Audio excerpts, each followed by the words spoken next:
Corn is one of the most crucial crops worldwide, shaping food systems and economies. Yet its genetic complexities remain a challenging frontier. But here's where it gets fascinating. Researchers at the University of Nebraska-Lincoln, right in the heart of Husker Nation, are pushing the boundaries of what we know about corn genetics, uncovering hidden layers of control that could revolutionize agriculture. A recent breakthrough from the lab, led by James Schnabel, a prominent expert and the Nebraska Corn Checkoff presidential chair, reveals how subtle tweaks in corn's DNA influence vital traits like drought tolerance, plant height, and flowering time.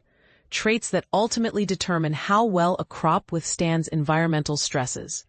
Collaborating with an international team, including scientists Vladimir Torres Rodriguez and Guangchao Sun, Schnabel's group contributed key insights to a study soon to be published in Nature Genetics.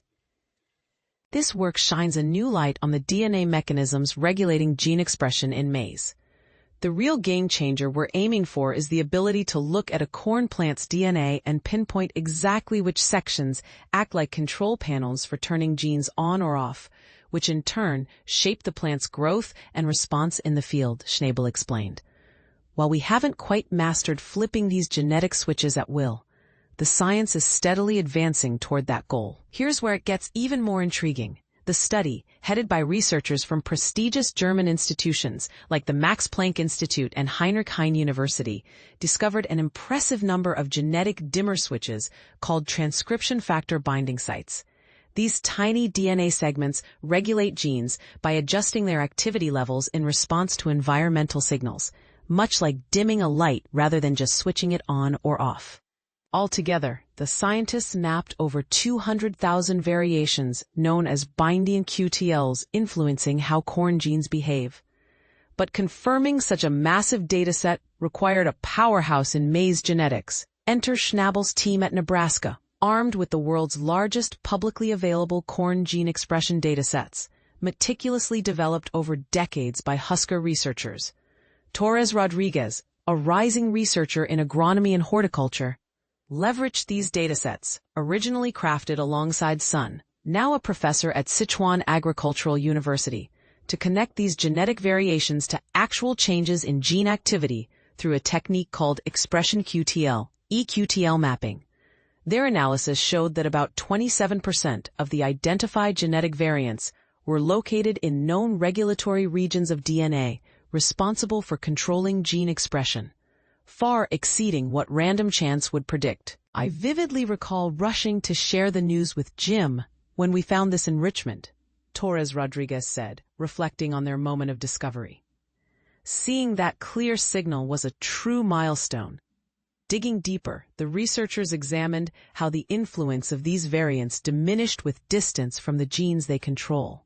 The closer a variant is to a gene, the bigger its impact on gene expression and thus on critical traits like drought resistance and crop yield. We're not participating in this research by accident.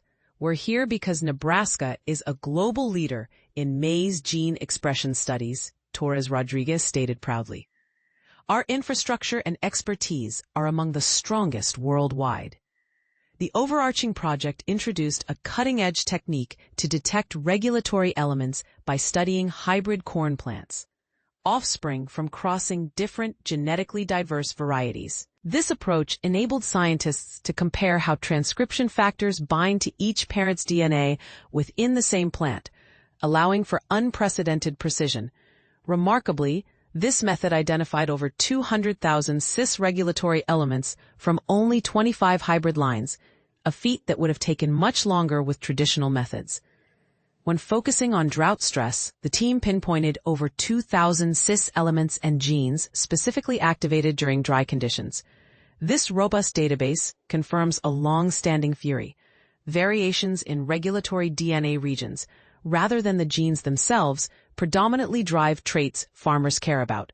By unveiling the complex switchboard that governs plant responses, the research offers breeders a powerful tool to develop corn varieties better equipped for a changing climate, yielding more while enduring environmental stresses. This isn't just a step forward for maize genetics, Schnabel emphasized. It's a foundation for breeding crops that can withstand climate challenges, securing food production for the future. Nebraska's leadership in maize research positions us uniquely to transform these findings into tangible benefits for farmers both here and worldwide. Here's a thought-provoking question. Given these advances in understanding how regulatory DNA impacts crop traits, should future agricultural efforts focus more on tweaking these regulatory regions rather than just the genes themselves?